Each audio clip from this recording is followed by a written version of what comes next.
Today we're doing an action scene. Why are we doing an action scene? Fun. Same reason why we always do an action scene. Yeah. It's going to be jump here. Recording? Yeah. And action. That's a good. Well, the most important thing I think with any action scene is that when you approach a space, the action scene has to utilize a space. The action scene that you end up with as a final result has to only have been possible in the space that you were in.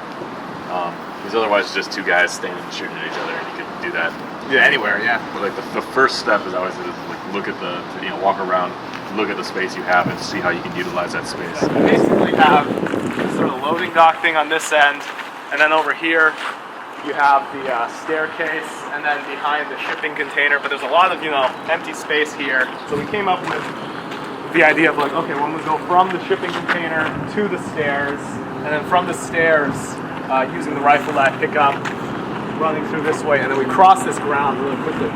As I'm doing that, I'm giving myself my own covering fire on the two guys that are set up behind the loading dock. A lot of movies will do shot of guy shooting and then it cuts to person getting shot, which we always thought was kind of lame because you never quite really know where these two people are in relation to each other. Like whenever it just gets so confusing, I just turn off and then you wait until after the scene slows down, then you figure out what happened in the scene you just saw. They make the mistake when they tell the cameraman that they're going for like the shaky look.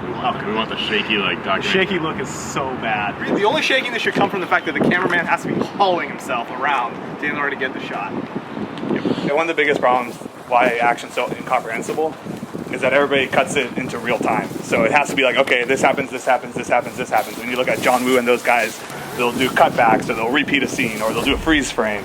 So they edit it so that it's comprehensible. They don't edit it so that it's actually, moving as it's actually moving. When was the last time we've seen a movie where they cut from one thing to the other that's already happened, just to see it again from a different angle so you understand? People just don't cut back to a thing. They don't do a double take anymore.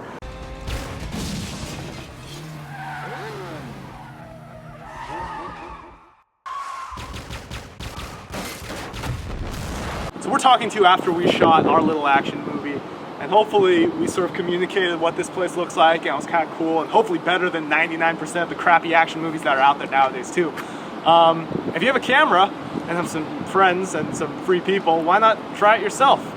Send me your action scene, be it hand-to-hand, or even use finger guns if you don't have gun props. It doesn't matter. But don't waste your time doing any of the After Effects stuff. Don't do muzzle flashes. Don't do bullet hits, don't do anything, just shoot it and edit it so that it's cohesive. Yeah, I want to see that. I want to see a comprehensive action scene using finger guns or whatever, and just show me the space and get me an idea of like who's getting shot where, and none of this crap that you see on movies nowadays.